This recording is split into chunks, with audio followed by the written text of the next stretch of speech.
गुरमीत साहब, क्या एक लार्जर वॉर थिएटर सेट किया जा चुका होगा और बहुत सारी चीजें क्या वर्ल्ड वाइड अब कोऑर्डिनेशन और सिनर्जी में चल रही होंगी? Sir quickly.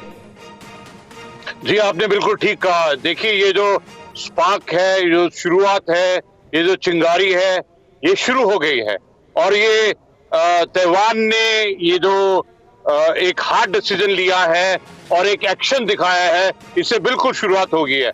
अभी जो ताइवान था, ये सबसे बड़ी सेंसिटिविटी थी चाइना की, क्योंकि वन चाइना प्रिंसिपल के ऊपर में वो शुरू से ही अड़ा हुआ है। और जो ताइवान और यूएस का जो एग्रीमेंट्स हैं, जो एमओयू है, जो मेल मिलाप है, वो बिल्कुल ही अलग दर्जे का है। इस जगह के अंदर में चाइना बहुत अग्रेसिव था। और देखिए, बड़ी बात ये है, जो मलबा है जो एयरक्राफ्ट का, वो गिरा है ताइवान में। इसका मतलब ये हुआ कि चाइना ने वायलेशन किया है एयर स्पेस का, उसने इंट्रूजन किया है। और ताइवान ने अपने हक के मुताबिक अपने हक का इस्तेमाल किया है। चीन ने इंट्रूजन किया है, लेकिन चीन फिर भी इसको यूं पोर्ट्रे करने की कोशिश करेगा जैसे उसके ऊपर, उसके हितों पर कुठाराघात हुआ है। साउथ चाइना सी में अमेरिकी बेड़े अलर्ट हैं। अमेरिका को चीन की तरफ से हमले की आशंका है और इसलिए पूरी तरह से अलर्ट है। रोनाल्ड रीगन और निमित्ज पहले भेजे जा चुके थे। सुमित, निमित्ज बताया जा रहा था कि अंडमान निकोबार की तरफ, इधर इंडियन ओशन की तरफ आ गया है और रोनाल्ड रीगन उधर इसके ताइवान के पास, ताइवान स्ट्रेट के आसपास मंडरा रहा है। अभी क्या पोजीशन है?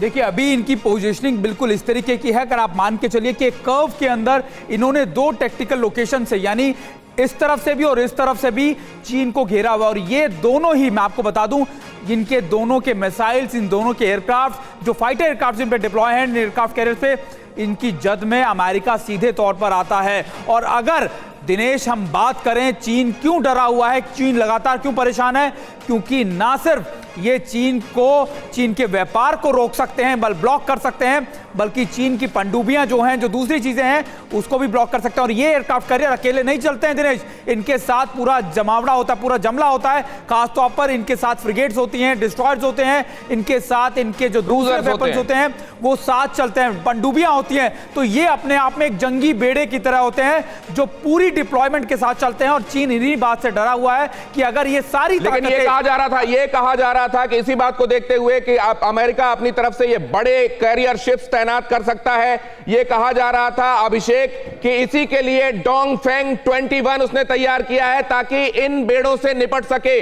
डोंगफेंग 21 की काट ढूंढी है क्या अमेरिका ने, अभिषेक? देखिए, पहली एक बात तो ये समझिए कि ये इसी साउथ चाइना सी के इलाके में कई बार हो चुका है कि अमेरिका का जो स्पाई प्लेन U-2 है वो कितनी बार गया है और चीन ने हर बार ट्रैक करने के बाद भी सिर्फ ग्लोबल टाइम्स के हवाले से ये कहा है कि ये बहुत गलत कर रहा है अमेरिका और ये बहुत ही बुरा कर रहा है, हम इसका जवाब देखें। कभी जवाब देने की जरूरत नहीं की है।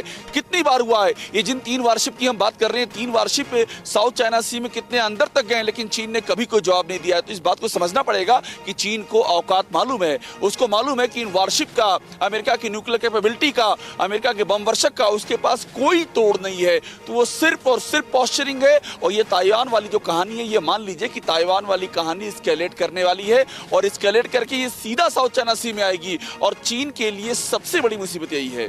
अड़ी, सोमवार से शुक्रवार शाम 6 बजे सिर्फ TV9 भारतवर्ष पर।